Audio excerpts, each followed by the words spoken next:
उदय सिंह। वापस दो बातें लिख लेना, पिता संगा, माता कर्मावती, ताकि याद रहेगा कि भाई ये कर्मावती के दो बेटे थे। 36 में ये लोग आ गए थे यहाँ कोंबलगढ़ की तरफ। साल भर चुपचाप बैठे रहे, बोले नहीं किसी से कुछ भी। साल भर बाद में पन्ना धाय ने, आशा देवपुरा की मम्मी ने, इन्होंने मिलकर प्लानिंग बनाई और मेवाड़ के जो बड़े बड़े सामंत थे, सामंत तो समझते हो, जो बड़े बड़े ठिकानेदार थे, उनको मैसेज किए कि हमसे मिलने के लिए कुंभलगढ़ आओ। लोग कुंभलगढ़ पहुंचे, बड़े बड़े सामंत आए कुंभलगढ़। तो पन्ना धाय ने कहा तुम्हें शर्म नहीं आती, पृथ्वीराज की दासी का बेटा बनवीर तुम्हारा राजा बना हुआ बैठा है। उनका तो इलाज क्या करें, किसी ना किसी आदमी को तो राजा बनाना पड़ेगा। सांगा जी का भोजराज पहले ही मर गया था, सांगा जी के मरने के बाद रतन सिंह जी मर गए, बनवीर ने 2 को मार दिया, विक्रमादित्य और उदय सिंह। तो अब किसको बनाए, बनवीर ही बनेगा। अगर उदय सिंह मरा नहीं, उदय सिंह जीवता है। कहां है उदय सिंह, ये रहा। तो वहां उस दिन कौन मरा था, तो वहां मेरा बेटा चंदन था। पर उदय सिंह के साथ दूसरी दिक्कत ये थी कि उदय सिंह बचपन से अपने ननिहाल रहा था, इसलिए मेवाड़ वाले पहचानते ही नहीं थे। तो मेवाड़ वालों ने कहा पन्ना हम ही मिले तेरे को मजाक के लिए, मतलब इतना बड़ा मजाक करेगी। अब तू अपने बेटे चंदन को राजा बनवाना चाहती है। किसको राजा बनवाना चाहती है, उदय सिंह तो मर गया, अब तेरे मन में पाप है और तुझे लगता है मैं मेरे बेटे चंदन को उदय सिंह बता के पेश कर दूं और यहां पे राजा बना दूं। पन्ना ने कहा बात तुम्हारी भी सही है, दुनिया में इस प्रकार के धोखे होते हैं और तुम इसको नहीं पहचानते, मैं इस बात को मानती हूं। पर ये ननिहाल रहा तो इसके ननिहाल वाले तो पहचानते होंगे, बूंदी वाले तो, कहा बूंदी वाले तो पहचानते, तो बुला लो उनको। और यदि वो कह देंगे कि साहब ये उदय सिंह है तो मेवाड़ के सामंत होगा, फिर हमारे राणा जी उदय सिंह, फिर हम बनवीर की सत्ता को क्यों मानेंगे। तो बूंदी वालों को बुलाया कुंभलगढ़, और बूंदी वालों को कहा भाई इसको पहचानते हो क्या। बूंदी वालों कहा अरे ये तो हमारे वाला भाणजा है, तू कहां था इतने दिन। उदय सिंह ने कहा ये मैं हूं, ये हमारा कुंभलगढ़ है और ये हमारी, मैं इधर ही चिल करता हूं कई दिन हो गए। अब जब ये तय हो गया कि भाई ये उदय सिंह है तो सांगा का बेटा है, सांगा का बेटा, तो इसको क्या बनाया जाए, राजा। तो 37 में और कुंभलगढ़ में उदय सिंह को क्या बना दिया गया, राजा। पर दिक्कत ये बनवीर राजा बना बैठा है, तो उसके साथ भी तो लोग होंगे। तो आप चित्तौड़ तब तक नहीं जा सकते जब तक बनवीर गद्दी नहीं छोड़ देगा। अब हालात ये कि चित्तौड़ में कौन बैठा हुआ है, बनवीर। उदय सिंह राणा बढ़ के कहां पर बैठा हुआ है। फिर लड़ाई की तैयारियां हुई, सब बनवीर को हटाया जाए, चित्तौड़ से भगाया जाए। फिर इनके बीच में 1540 में युद्ध होता है, मावली का युद्ध। कौन सा युद्ध होता है उसमें उदय सिंह बनवीर को बहुत ढंग से हराते हैं। बनवीर फिर महाराष्ट्र की तरफ भाग जाता है। किधर भाग जाता है, मुझे लाइनें फिर बड़ी रोमांचित करती है कि बनवीर भाग के महाराष्ट्र की तरफ गया था, कि कहीं ना कहीं वो जानता था कि हमारे बाकी सिसोदिया वहां रहते हैं। शिवाजी वाला पूरा वंश सिसोदिया था, तो इनके दिमाग में तो था कहीं ना कहीं मेवाड़ वालों के कि हमारे बाकी वाले परिवार वाले कहां रहते हैं, उधर महाराष्ट्र साइड में रहते हैं। वरना भाग के कश्मीर तो नहीं गया वो, भाग के पंजाब तो नहीं गया, भाग के भी लास्ट में कहां जा रहा है, महाराष्ट्र की तरफ जा रहा था। हालांकि उसके बाद में उसका कोई इतिहास नहीं है हमारे पास, केवल इतनी जानकारियां कि वो भाग के महाराष्ट्र की तरफ चला गया। वहां क्या किया उसने, क्या नहीं किया, कब मरा, कब तक जीवता रहा, उसके बारे में बातें नहीं है। पर वो यहां से भाग जाता है। और मावली वाला युद्ध जीत के उदय सिंह जी कहां चले जाते हैं बाद में, चित्तौड़। तो लिखो मावली का युद्ध। और उसके बाद बनवीर तो यहां से भाग जाता है, उदय सिंह जी कहां पर आ जाते हैं, चित्तौड़। चित्तौड़ में अपना हंसी खुशी जीवन यापन कर रहे हैं। 1559 में उदय सिंह जी के पोता होता है। क्या होता है, पोता हुआ। तो कहा एकलिंग जी की धोख लगा के आते हैं, घर में खुशियां आई है, भगवान को थैंक यू बोल के। तो एकलिंग जी सबसे बड़े देवता, मेवाड़ का राजा खुद को क्या मानता है, एकलिंग जी का दीवान। तो चित्तौड़ से है एकलिंग जी। एकलिंग जी की धोख लगाई कि भाई भगवान आप राजी हो हमारे घर पे, मेरे पोता हुआ इसलिए मैं आपके धोख लगाने के लिए आया हूं। फिर राजा ने सोचा थोड़े दिन यहाँ शिकार विकार खेलते हैं। एकलिंग जी नागदा में, नागदा के आसपास पहाड़ियां थी, इन पहाड़ियों में जब शिकार विकार खेल रहे थे तो उनको एक जगह बड़ी पसंद आई और उनको लगा पहाड़ियों के बीचों बीच ये प्लेन एरिया पड़ा है, यहां पर यदि कोई शहर बसाया जाए तो बहुत अच्छा होगा। इसलिए उदय सिंह ने शहर बसाया उदयपुर। कौन सा बसाया, तो उदयपुर की स्थापना किस साल हुई, 1559, क्योंकि उस साल उदय सिंह जी की क्या हुआ था, पोता। अब शहर बसेगा तो लोगों के पीने के पानी की व्यवस्था की जाए, तो एक झील बनाएगी उदय सागर। राजा जी कहां रहेंगे, वो महल बनाया जाए, तो एक महल बनाया गया मोती मगरी। अच्छा, अजमेर की स्थापना कब हुई, 1113। सिरोही की स्थापना 1425 और उदयपुर की स्थापना 1559। किसने की, उदय सिंह। कौन कौन से महल बनवाए, मोती मगरी। कौन सी झील बनवाई, सब कुछ ठीक चल रहा है, उदयपुर का निर्माण चल रहा है, महल वहल वहां पर चल रहे हैं। भारत का मुगल बादशाह बन चुका था अकबर। कौन बन चुका था, अकबर एक बात जानता था कि यदि राजस्थान वालों को कंट्रोल करना है तो मेवाड़ वालों को हराना पड़ेगा। किसको हराना पड़ेगा? क्योंकि राजस्थान वाले राजा अपना सबसे बड़ा राजा किसको मानते थे? मेवाड़ वालों। तो यदि अपने मेवाड़ वालों को हरा लेते हैं तो बाकी राजस्थान को कंट्रोल करना क्या हो जाएगा? आसान हो जाएगा।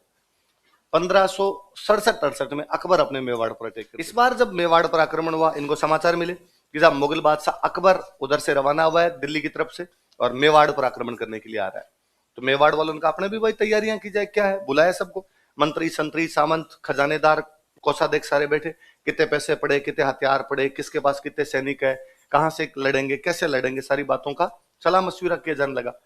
तो किसी ने राय दी कि यार अपने लड़ने का तरीका गलत है। कैसे? तो क्या यार दुश्मन की सेना होती है बड़ी, अपने पास इतने सैनिक होते नहीं, तो क्या दिक्कत है, किला पड़ा है, अपना किला इतना ऊंचा है कि दुश्मन के सैनिक कितने भी हो लेकिन किले के अंदर तो घुस नहीं सकते, तो अपने किले में बैठे और दुश्मन बाहर कितने दिन तक बैठा रहेगा, वापस चला जाएगा।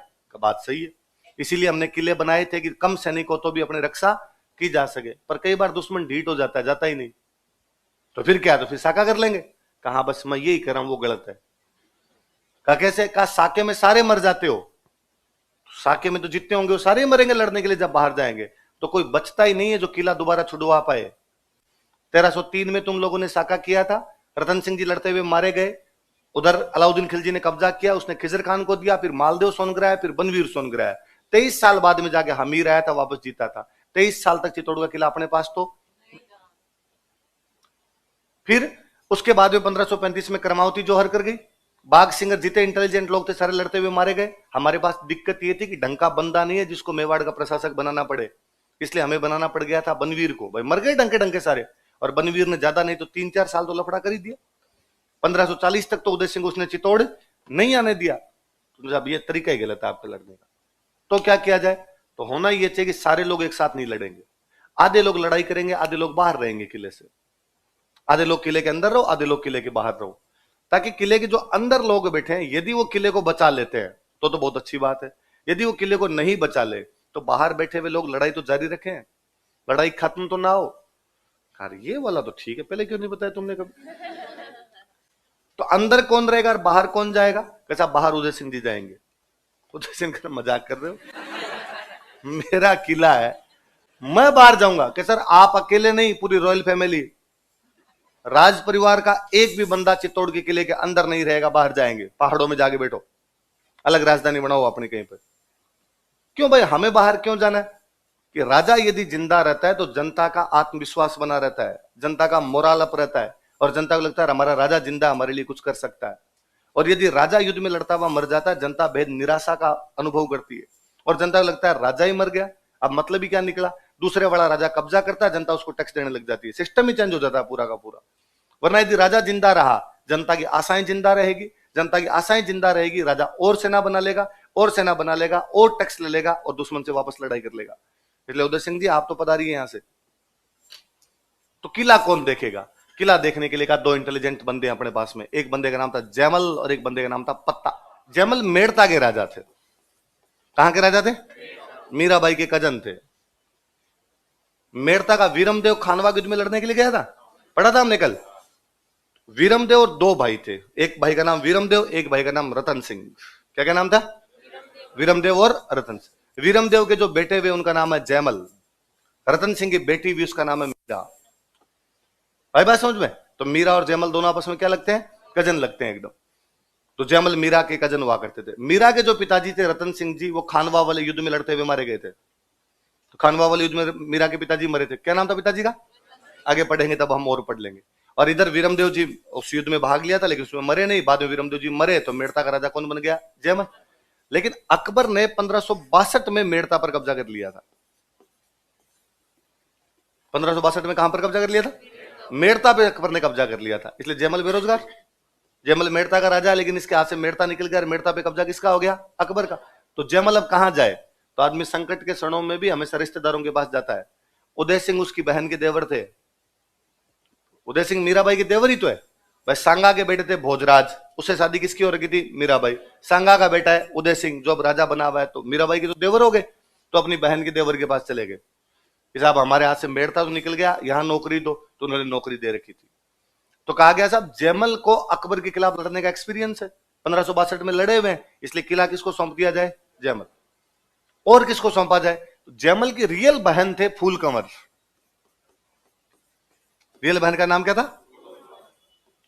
मीराबाई तो कजन थे। मीराबाई की तो शादी की हुई सांगा के बेटे भोजराज के साथ। जयमल की रियल बहन, उनका नाम क्या है? फूल। इनकी शादी की हुई आमेट के सामंत से। कहां के सामंत से? राजसमंद। जैसे सलुम्बर था वैसे राजसमंद जिले में एक जगह पड़ती है आमेट, ये मेवाड़ का एक बड़ा ठिकाना हुआ करता था। और यह आमेट के एक सामंत हुआ करते थे फतेह सिंह चुंडावत। क्या नाम था? फतेह सिंह चुंडावत कहां के सामंत है? आमेट के सामंत हुआ करते थे। इन फतेह सिंह चुंडावत के साथ में जयमल की बहन थी फूल कंवर, इनकी शादी की हुई है। इन फतेह सिंह का नाम किताबों वालों ने कर दिया फत्ता। क्या कर दिया? और फत्ता से धीरे धीरे बना दिया। आई बात समझ में? तो जयमल और पत्ता रियल साले बनोई है। अब ये दोनों साले बनोई है, इनको ये किले की जिम्मेदारी सौंप दी जाए। मुझे तो कई बार और लगता है कि किताबों वालों ने इनका नाम पत्ता कर दिया क्योंकि इनको पता था कि पत्नी का नाम क्या है। तो इनको लगा टापरों के आराम से याद हो जाएगा, ज्यादा दिक्कत नहीं आएगी। भाई फूल पत्ता तो ठीक रहेगा थोड़ा इनके लिए। बाकी वास्तव में तो उनका नाम क्या था? कहां के सामंत थे? आमेट कहां पड़ता है? अब भाई इधर चित्तौड़ के किले के अंदर तो बैठे हुए जयमल और पत्ता, बाहर कौन बैठा हुआ है? अकबर। अकबर तोपे लेके आया था, तब तक तोपे बारूदरी आई गई थी एकदम। तोपे लेके आया था अकबर दिल्ली, उसको पता था चित्तौड़ के किले की दीवार बहुत मोटी है, तोड़ तो नहीं सकते। तो उसने कहा दिल्ली तोपे मार मार के, गोले मार मार के दीवार को हल्की कर देंगे और दरारें आ जाएगी। एक दिन फिर 10 दिन लगातार अटैक करेंगे तो दीवार गिर जाएगी और जिधर से दीवार गिरेगी उधर से अपने अंदर पहुंच जाएंगे।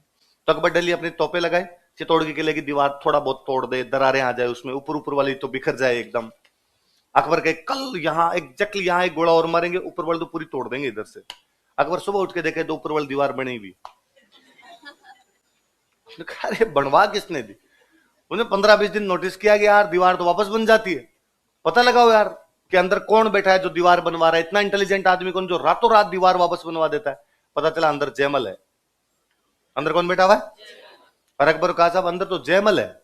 तो उदय सिंह जी, उदय सिंह जी तो कब के गिरवा की पहाड़ियों में वहां नई राजधानी बना के बैठे हुए हैं अपने। तो अंदर किला कौन संभाल रहे हैं? अंदर जयमल को किला दिया हुआ, साथ में पत्ता है उनके।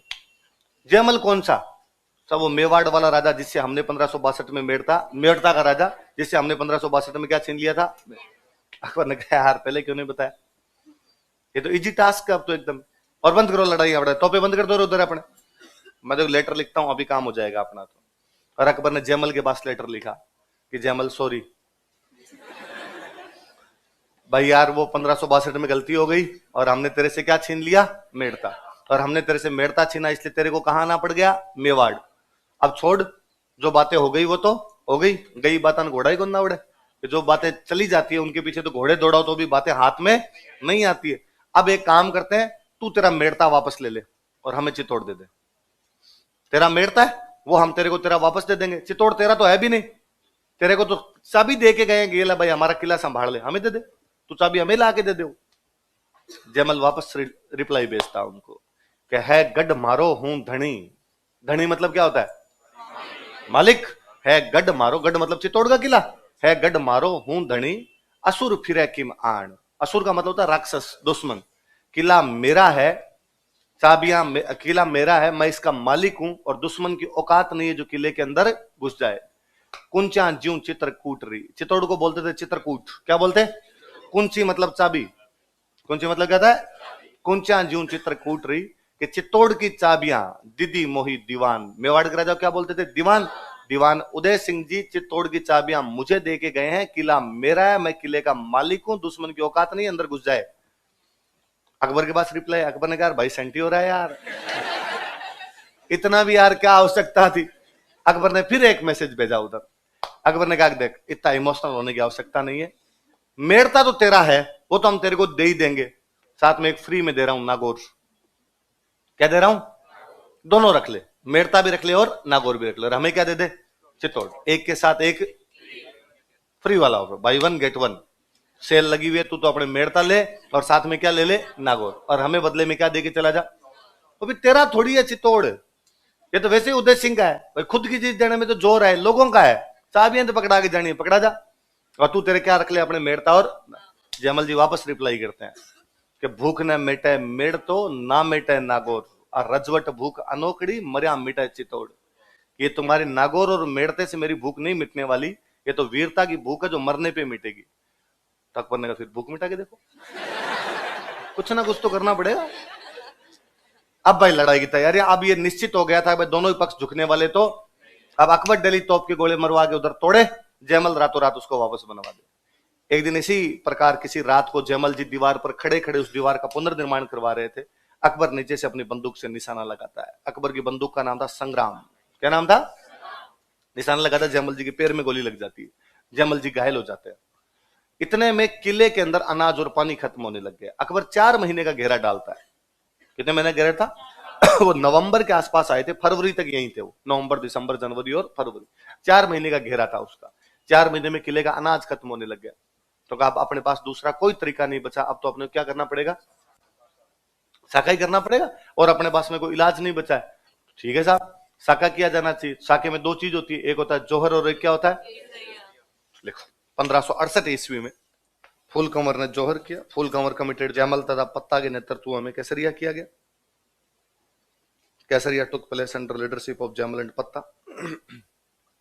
ये 8,000 फौजी थे उस दिन जयमल और पत्ता के पास में। अकबर के पास में 80,000 के ज्यादा ही फौज थी, लगभग 48,000 के आसपास मारे थे इन्होंने। भयंकर नुकसान मचाया था उस युद्ध के अंदर। तो चित्तौड़ का तीसरा सागा तो रोंगटे खड़े करने वाला है कि क्या लड़े होंगे यार उस दिन ये। और उसमें तो कहते हैं जयमल जी के पैर में गोली लगी हुई थी, तो जब सारे केसरिये कपड़े पहन के बाहर लड़ने के लिए जाने लगे तो जयमल जी रोने लग गए। तो बाकी वाले सैनिकों ने पूछा क्या क्या हुआ अंकल, ऐसे कैसे?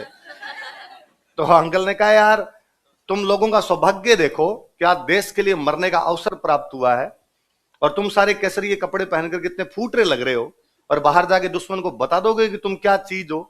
आज अकबर को पता चलेगा कि चित्तौड़ पर हमला करना कितना भारी पड़ेगा उसके लिए। आज तुम 8,000 आदमी, भगवान जाने उनकी कितने मार के मरोगे। आज भगवान सूर्य तुम्हारा युद्ध देखने के लिए खुद अपना रथ रोक देंगे। पर दुर्भाग्य देखिए मेरे पैर में गोली लगी होने की वजह से मैं नहीं लड़ पाऊंगा। दुर्भाग्य देखिए कि मैं किले में बेटा बेटा पड़ा रहूंगा, ना लड़ पाऊंगा, बल्कि दुश्मन उठा के ले जाएगा और भगवान जाने क्या क्या दुर्गति करेगा। दुर्गतियों से कौन डरता है, पर देश के लिए मरने का अवसर हाथ से छूट जाए, इससे बुरा किसी की जिंदगी में कुछ भी नहीं हो सकता। नहीं यार मैं लड़ूं कैसे, मेरे पैर में गोली लगी हुई है, मेरे से खड़ा ही नहीं हुआ जाता। उन फौजियों में एक फौजी था कल्ला राठौड़। क्या नाम था? जयमल नंदिया राठौड़ थे, कल्ला राठौड़ था। उस कल्ला ने कहा कि अंकल यार ऐसे मत करो, आप तो मेरे कंधों पे बैठ जाओ। कहां बैठ जाओ?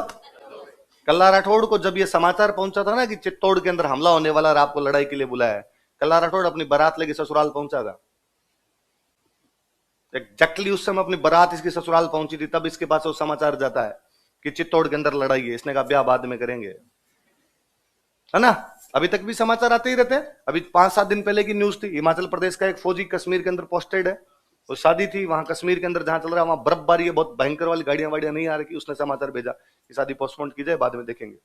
एक बार इधर हमारी थोड़ी बमबारी, उधर गोलाबारी भी चल रही है, इधर बर्फ भी ज्यादा गिर रही है, बाद में कर लेंगे। ऐसे उदाहरण आज भी मिलते हैं। तो पहले तो ये उदाहरण और कितने हुआ करते होंगे।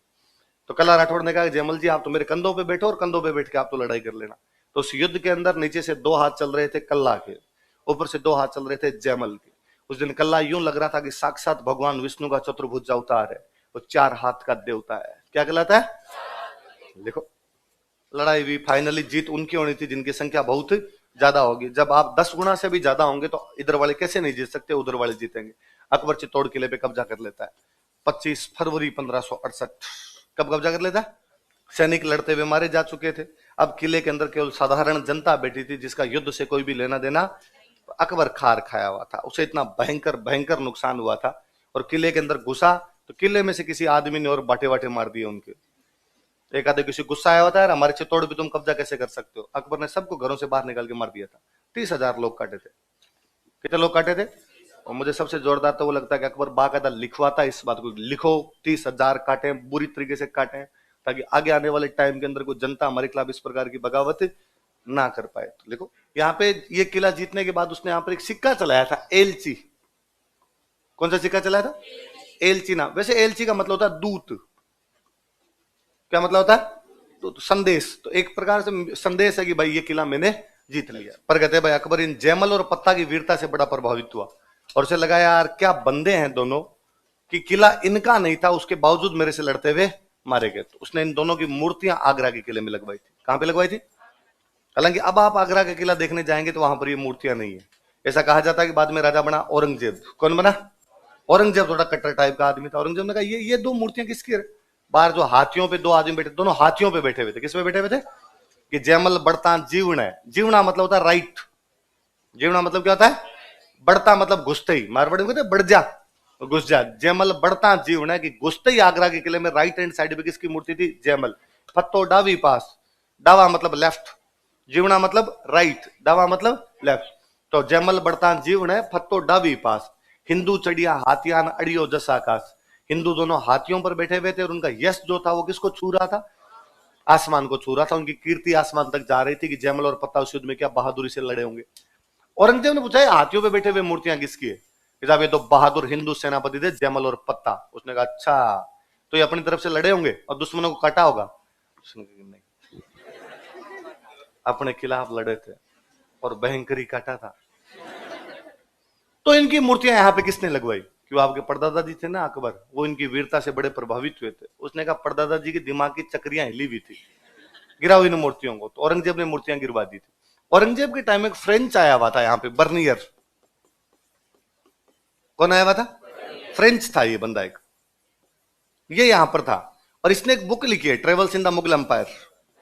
और उस बुक के अंदर इन मूर्तियों का जिक्र है। इसका मतलब वो शुरू शुरू में आया था, तब शुरू शुरू में तो ये मूर्तियां रही होगी और बाद में औरंगजेब ने मूर्तियां गिरवा दी होगी। तो कोई पूछे कौन सा फ्रेंच ट्रेवलर जयमल पत्ता की मूर्तियों का वर्णन करता है, तो कौन करता है? तो ये मूर्तियां आप यदि वहां देखेंगे, आगरा किले में देखेंगे तो नहीं है। पर ये मूर्तियां बीकानेर में एक किला है जूनागढ़। कौन सा किला?